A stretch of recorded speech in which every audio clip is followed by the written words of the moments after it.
I am the Taoist conservative, here to reveal a particularly profound action of cowardice and disgrace by a former friend of mine, now complete enemy, named NADER MOBARGHA, which, as a quick aside, really reveals a lifelong shortcoming I've had of a less than average ability to judge someone's character. I always find this, I'm like, no, they're quirky, they're interesting, they're odd, I take the good with the bad, it's down, all that. But now seeing this man, it just disappoints me that I wasted so much time on such a cretin, such a cockroach. Behold this, and you make your own judgment about this. I'll make this as short as possible. There was early 2017, I realized this man, NADER MOBARGHA, was a sick racist, as I've put in many videos. So I posted a video revealing what a racist he was, and then after about 5 days, I just honestly, and I said this to him in an email, I'm like, I just feel sorry for you, in a kind of a nasty way. I'm like, I'm only taking this down because I feel sorry for you, even though I should keep it up. And that was it. And 15 months went by, and I kind of forgot about it. I dismissed the whole thing. But then something happened 15 months later, in the late spring of 2018. I was arguing a bit on Facebook with a former friend of mine. I didn't think this person was even somehow friends with this NADER MOBARGHA character. But anyway, I was arguing with this person, politics, and this person that banned me from their account. Okay, it's all fair and good. And I was curious to see the resolution of the argument because there were other people chiming in. So I went to my friend's account. Now, I didn't know, I wasn't thinking about this man, NADER MOBARGHA. This person was not friends with this initial person I was arguing with. I just wanted to go to a neutral account and see the aftermath of the argument. So I called my friend up and said, hey, can I borrow your Facebook account to check out the resolution of this argument I had? He said, okay, fine. And so I go to the account, I see the aftermath of this argument, and I'm not going to even post anything, you know. And all of a sudden I see something very noteworthy to me. I see that this man, NADER MOBARGHA, had chimed in, not on my argument, which was immediate, but maybe like 8 hours before or something, on another argument. I didn't know, I didn't know that NADER MOBARGHA was even associated with this person on Facebook. The whole thing was as far from my mind as can be. But I was like, oh, NADER. And I saw him, mentioning fake news type of issues, and I was naturally curious to see his evolution of the corruption of his mind. So what I did was, whether it's moral or not, I'll let you decide.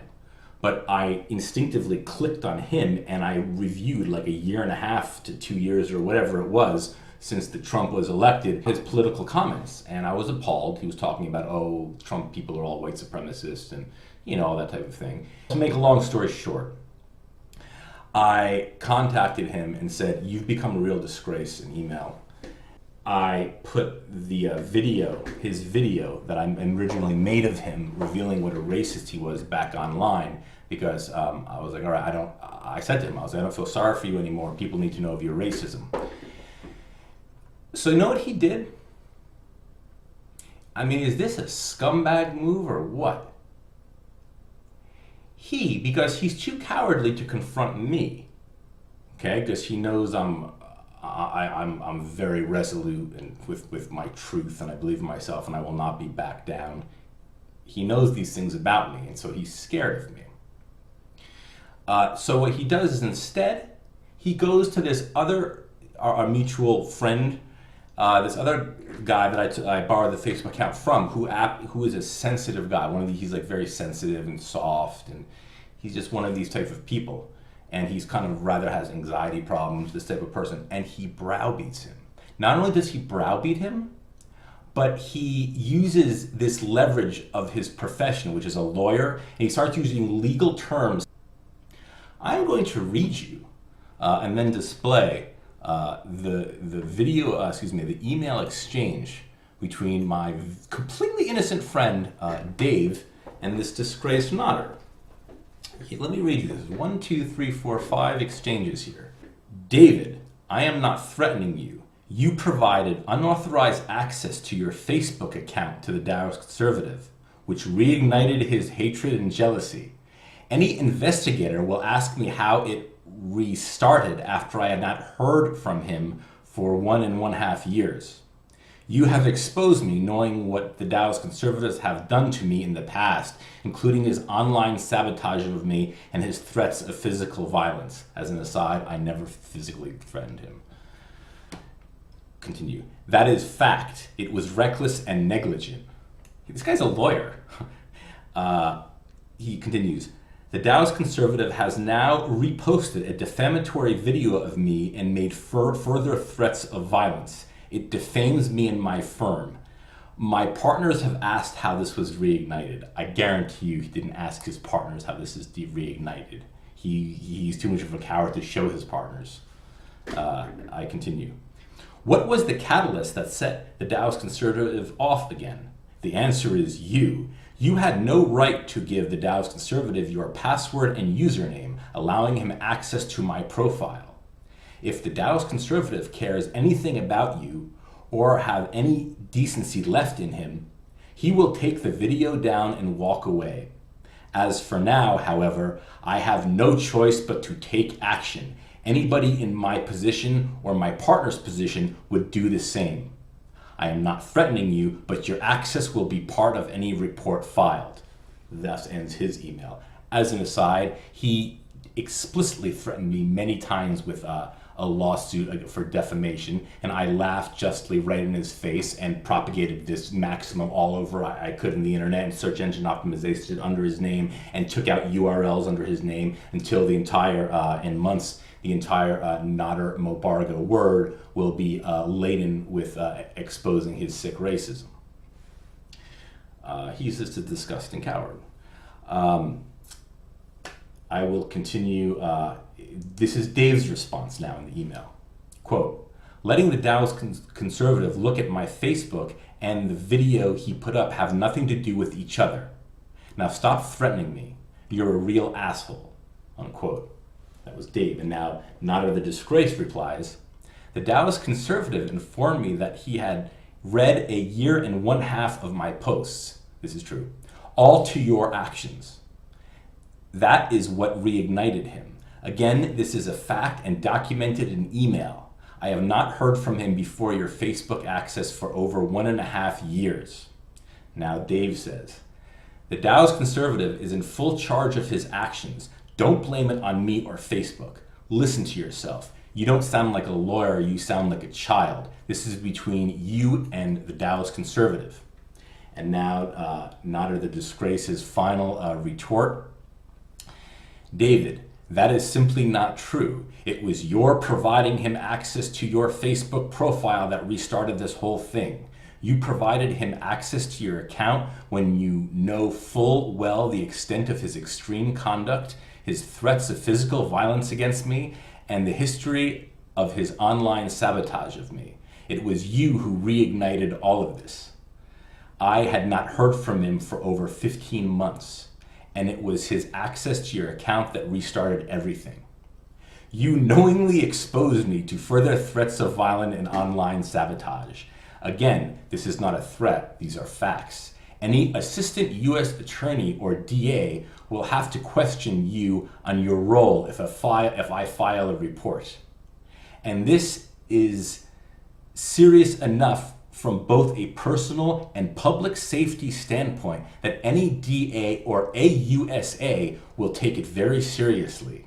His insanity has been documented at length, and you are copied on all of it, including your replies.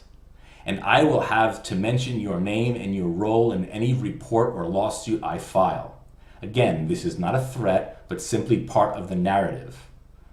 After all, it begs the question, if the Dallas Conservative have left me alone for over 1.5 years, how come he restarted again with me? You need to stop this. You are the only person who can. Please do it for my sake and your own sake. NADER.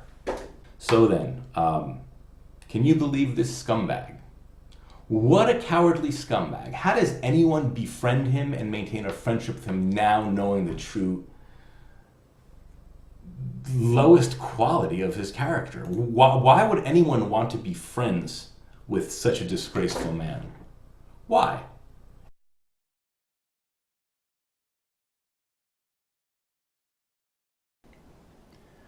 Hello, Michael Beys and Joshua Liston, Esquire. Harvard, very impressive. I contact you because, well, I wonder if I can ask you a favor, really. It concerns your partner, NADER MOBARGHA. Well, I guess the best thing to do is to show you this video. I'll show it to you right now. My concern is doing away with whiteness. Whiteness is a form of racial oppression, sure. The suggestion is that it is somehow possible to separate whiteness from oppression, and it is not. There can be no white race without the phenomenon of white supremacy. If you abolish slavery, you abolish slaveholders. In the same way, if you abolish racial oppression, you do away with whiteness. Treason to whiteness is loyalty to humanity.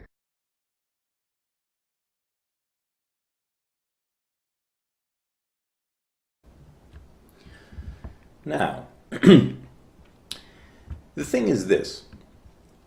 As you guys well know, NADER's stupid. He just, God bless him, but his IQ's low. We all know that. And we all know, all of us know, that he's very insecure. What you may not have known until this moment is that the obvious opinion would conclude that he's a racist.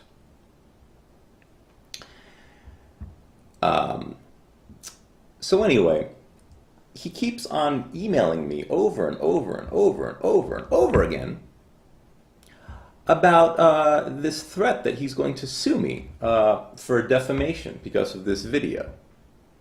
Now, I wouldn't mind so much that of his emails because I can just hit the spam button, but this is the problem. I have a friend named Dave who he keeps on also contacting and bullying him with these threats. And he likes to use these legal terms, well, defamation, federal, civil, judgment, lawsuit, statute. And my friend Dave, he's a sensitive guy. He's one of those kind of guys who gets nervous about things and about the law and things. And he's being bothered. He's being disturbed by NADER's repeated emails. And this is what bothers me. It bothers me. So then, I figured I'd contact you, and maybe you can help him pull the trigger. You know? Pull the trigger on filing this lawsuit. Maybe it is in your best interest to help him, because obviously, this video is being propagated as we speak through the internet, on Google, on Yahoo, in different ways. Maybe maybe people in certain social circles will gossip with it, and it'll spread very, very quickly. And that, of course, can be significantly damaging to your firm. If you do have a case, I wouldn't know such things. I'm not a lawyer. I never went to law school a day in my life. You're the professionals at Harvard and such up in New York City. If you think you have a case, perhaps it would behoove you to file a lawsuit, a defamation lawsuit. If you think you can win and it wasn't frivolous.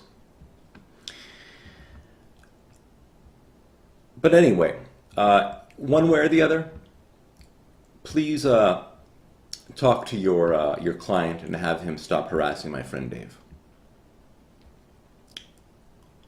And, of course, if you think you should sue me. Sue me.